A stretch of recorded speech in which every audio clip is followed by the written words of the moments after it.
All right, here now is Georgia Congressman Jody Hice, House Oversight Committee member and a part of today's hearing. Thank you so much for joining us. So there were the fireworks, and then there were the statements of fact that were revealing, if you were listening closely. I want to play this one clip for you, and it's a question that a lot of folks have been having. Here is the testimony from Peter Strzok. There were people within the campaign who were colluding or working with the government of Russia, that there is very little that would be of more importance to the FBI or actually the expectation of the American people that we get to the bottom of it.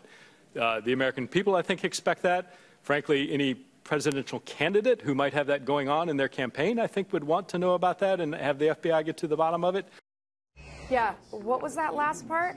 That any candidate would want to know about it. And the follow-up question that was obvious, although it was a Democrat that was asking that question, so they didn't follow up, was if you think any candidate would want to know about it, did you guys inform then candidate Trump that you were investigating Russia trying to tamper with his campaign? And if no, why not? I mean, what do you think of that?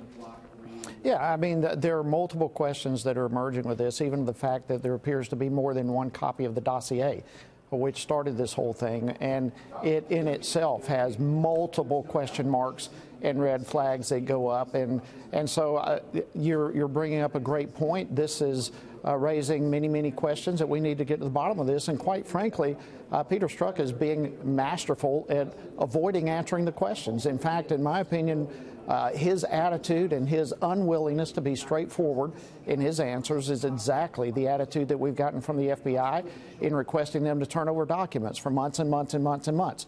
It's to do everything within their power, and today with Peter Strzok, everything within his power to avoid being direct in his answers. Well, I mean, one of the points of wanting to have a public hearing where it would be on TV and the American people could watch and judge for themselves was to listen to the way that he delivered his answers and see if he was credible.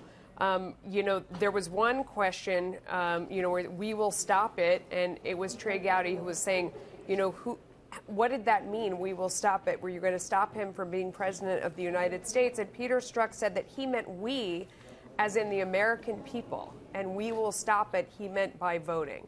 Did that strike you as believable? Yeah. No, totally not believable. He was having a private one-on-one discussion with that through his text, and he was not referring to the American people of that. I'm totally convinced of it. And further, a week later, he had to the same individual, Lisa Page, a text where he was talking about the insurance policy, which obviously ties into the same thing. He was bound in determined. Look, this whole thing is about FBI corruption, and not only the corruption and bias that existed, but the willingness of certain individuals in the FBI, Peter Strzok being one of them, to use his status and his position to try to impact the election itself. So and he is not being honest in these answers. What do you think, what's the outcome, what's the result, what's the benefit of what happened today? Because a lot of people will look at it and see evidence of what they already believed before it started.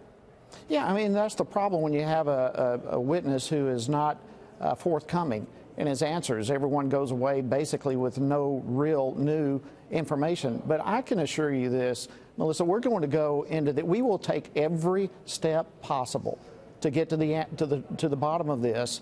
And we have given him an opportunity today to be honest, and he is taking every step he can to avoid being straightforward with us. So we will continue fighting. We'll continue taking every step within our power to get the answers and to clean up the corruption that exists in the FBI. Congressman Hice, thanks for your time today. Thank you so much.